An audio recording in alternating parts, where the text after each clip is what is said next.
तो चलें फिर अभी आपको दिखाते हैं दुल्हन का कमरा।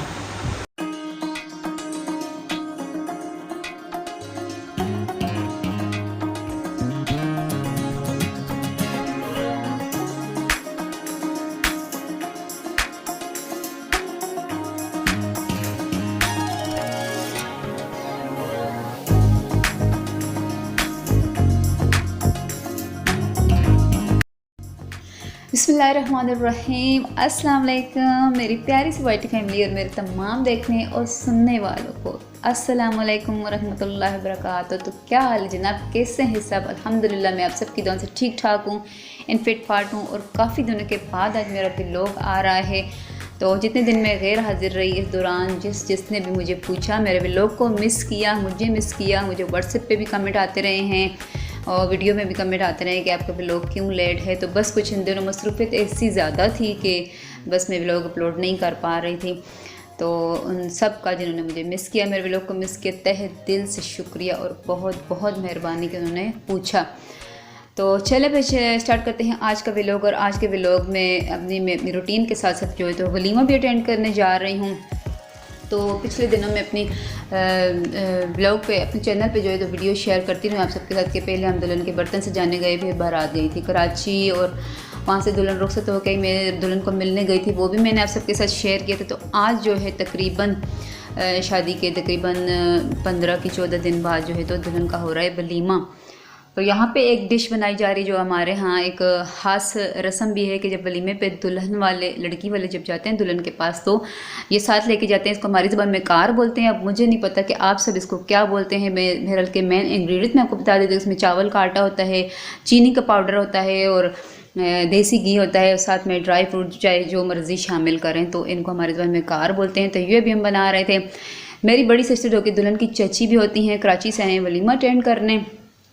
तो अभी वो जो है तो ये चीज़ें बना रहे हैं कि कल इंशाल्लाह साथ लेके जानी है। तो जनाब ये तो हो गए कार तैयार। तो इसके बाद फिर मैं घर, ये मैं मम्मी के घर भी गई हुई थी जहाँ पे ये सारा कुछ बन रहा था। तो फिर इसके बाद मैं आ गई हूँ घर वापस। और चूँकि आज सैटरडे था तो मैंने रात को ही बच्चों के यूनिफॉर्म धो लिए कि कल वलीमा अटेंड करना है। सो जब वलीमा अटेंड करके वापस आएंगे तो तकरीबन संडे गुजर चुका होगा और फिर मुझे टाइम बिल्कुल भी नहीं मिलेगा कि मैं बच्चों के यूनिफॉर्म धोऊँ। चलो फिर इस्त्री करना होंगे कर लेंगे। तो आज मैंने धो ली कि फिर मंडे को बच्चों ने स्कूल जाना होता है। तो यहाँ पे यूनिफॉर्म धुल चुके हैं और साथ साथ में आपको काले की भी अपडेट देती जाती हूँ कि जो मेरा जेठ है नॉर्मल है, बीमार था काफ़ी ज़्यादा, वो भी मैं अपने चैनल पे शेयर कर चुकी हूँ। तो यहाँ पे उसकी तबीयत पहले से माशाल्लाह से काफ़ी बेहतर है। तो यहाँ मुझसे हिंद में जो है तो इस वक्त वॉक कर रहा है। इसके बाद फिर जो है तकरीबन रात के खाने से फारिग होने के बाद मैं आ गई यहाँ पे कमरे में। मैंने लगा लिए है इस्त्री के, बच्चों के भी अपने भी सारे कपड़े इस्त्री कर लूँ अभी से, क्योंकि फिर सुबह इतना टाइम नहीं होता है, तैयार होना होता है, हादिया को तैयार करना होता है। तो यहाँ पे मैंने कपड़े निकाले हैं। तो यहाँ हादिया की फ़्रॉक जो है तो उसकी खाला ने सिलाई करके भेजी है। तो काज उसने बनवा के भेज दी थे, लेकिन उसके बाद भी टाइम नहीं था, काफ़ी सिलाई थी। तो बटन उसने मुझे वैसे ही भेज दिए कि आप खुद टाँक लेना।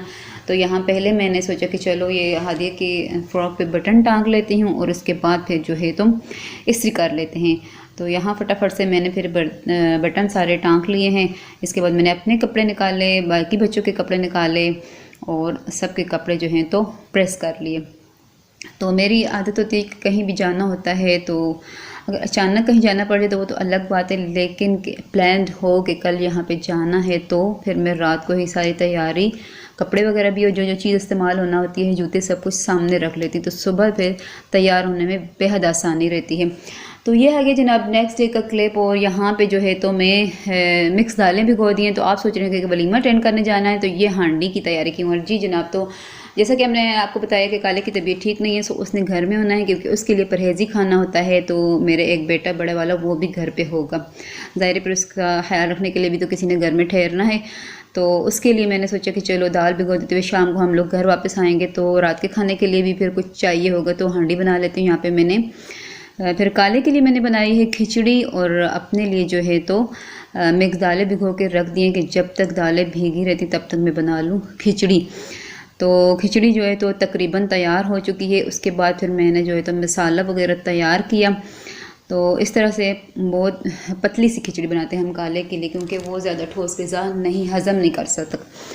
तो यहाँ फिर मैंने जो है तो दालें भी डाल दी हैं, तड़का लगा दिए है। अब मैं इसमें पानी शामिल कर रही हूँ और इसको ढक के रख दूँगी धीमी आंच पे। तो जितनी देर में के दाल तैयार होगी तब तक के लिए जो मैं आदिया को तैयार कर लेती हूँ। तो आटा मैंने गूंद लिया, तो बेटे से मैंने कहा कि आप अपने लिए तंदूर हमारे घर के पास ही अपने लिए रोटी बना के ले आना जी। तो यहाँ पे तकरीबन जो है अब हादिया तैयार हो रही है। तो हादिया को तैयार करने के बाद फिर मैं खुद तैयार हो गई। तो चूँकि मेरी सिस्टर्स और हमारी भाभी वगैरह सब इकट्ठे होकर जा रहे थे, तो मैं अभी घर में थी कि मुझे कॉल्स पे कॉल आना स्टार्ट हो गए कि गाड़ी सिर्फ आपके लिए रुके, जल्दी से आ जाए। तो वैसे तो पैदल जाने का रास्ता भी है, लेकिन चूँकि मेरी अम्मी थी, बड़ी ममानी थी, तो वो लोग ज़्यादा पैदल नहीं चल सकते, इसलिए हम सब इकट्ठे होकर जो है तो गाड़ी पर जा रहे हैं। तो यहाँ पे हम लोग फिर पहुँच आए वलीमे वाले घर। तो दुल्हन के घर यहाँ पे पहले पहुँचते ही कुछ पिक्स वगैरह बनाई हैं दुल्हन की, और उसके बाद जनाब खाना लग गया। तो खाने में जो है तो बहुत ही ज़बरदस्त किस्म की बीफ बिरयानी बनी थी, साथ में ज़र्दा यानी कि मुतंजन। तो बहुत ही लजीज खाना था। यहाँ पे हम सब ने फिर बैठ के जो है तो खाना खाया। तो खाना खाने के बाद तकरीबन जो है तो आहिस्ता आहिस्ता मेहमान रुखसत होते रहे, क्योंकि गर्मी उस दिन भी काफ़ी ज़्यादा थी, संडे को भी। तो यहाँ पे ऐसा ही होता है गांव में के खाने के बाद जो है तो आहिस्ता आहिस्ता मेहमान जो है तो रुखसत होने लगते हैं। तो मैं, मेरी बड़ी सिस्टर और दुल्हन की सिस्टर जो कि रिश्ते में मेरी भाभी होती हैं, हम लोग ठहर गए वहीं शाम तक। कि मुझे ये था कि मैंने वीडियो बनानी है, अपने व्यूवर्स के साथ शेयर करनी है दुल्हन के कमरे की। तो ये है दुल्हन का घर। तो मैंने सोचा कि यहाँ से थोड़ा थोड़ा मैं आपको बाहर से ऊपर से दिखा लेती हूँ, क्योंकि घर के अफराद भी हैं, कुछ मेहमान अभी उनके मौजूद हैं। सो मैं इतना क्लियर तो वीडियो नहीं बना सकती। तो यहाँ से मैंने बस थोड़ा सा आपको दिखा रही हूँ कि ये दुल्हन का घर है। तो इसके बाद चलते हैं। तो चलें फिर मैं अब आपको दिखाती हूँ दुल्हन का कमरा।